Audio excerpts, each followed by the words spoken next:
এই অনন্ত কোটি বিশ্ব ব্রহ্মাণ্ডে আমরা যত জীব আছি সবার পরিচয় একটাই, জীবের স্বরূপ হয় নিত্য কৃষ্ণ দাস। তুমি আমি এই জগতের সবাই আমরা গোবিন্দের চরণের একজন দাস মাত্র। তিনি কর্তা, আমরা তার কর্মী। তিনি প্রভু, আমরা তার দাস। আমাদের কর্তব্য তার চরণের দাসত্ব করা। কিন্তু প্রিয় সখা শ্রীরামের বদনে কথাটা শুনে কৃষ্ণচন্দ্র নয়নের জল আর ধরে রাখতে পারলেন না। কি মনে করিস সখা? শ্রীরাম, তোরা কি ভাবিস আমি অভিমান করে বসে থাকি? ও সখা, আমার কি আর অভিমান থাকতে পারেনি? সখা, অভিমান করে নয়, বসে থাকার কারণ যে একটাই। সখা, আমি বসে থাকি কেন শোন। কখন আমার সখা শ্রীরাম আমায় এসে কানাই কানাই কানাই বলে ডাকবে। এই জগতে আমাকে সকলেই ডাকে রে, কিন্তু এই জগতের মানুষ আমায় ডাকে শুধু স্বার্থের জন্য। তাই তো জগতের মানুষ আমরা কেমন বেঈমান দেখুন, আমরা কত স্বার্থপর দেখুন। ভগবানের ইচ্ছাই খাচ্ছি, ভগবানের ইচ্ছাই চলছি, বলছি, আর ইচ্ছা ছাড়া একটা গাছের পাতা পর্যন্ত নড়ে না।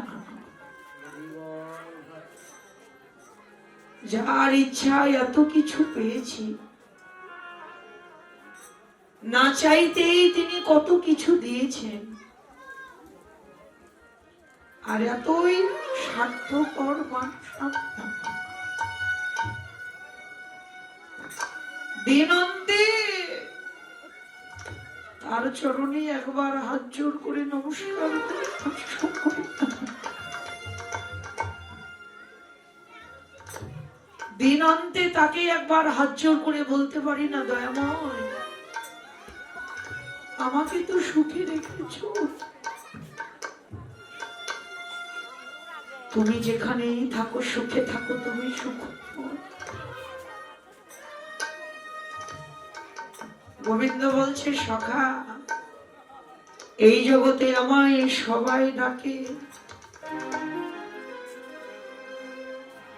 কিন্তু দাও দাও দাও বলে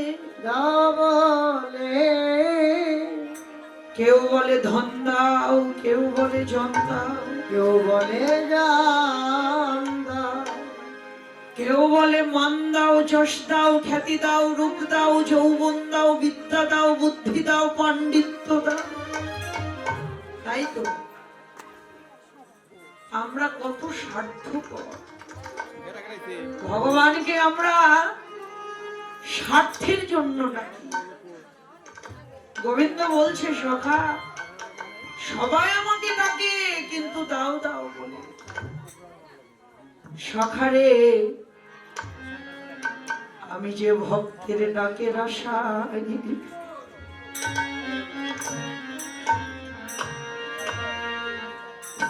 আমি ভক্তের ডাকের আশায়, ডাকের আশায়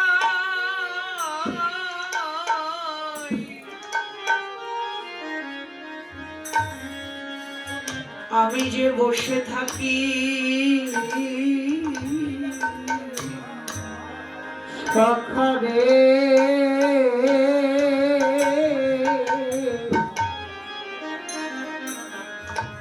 আমি যে ভগতের ডাকে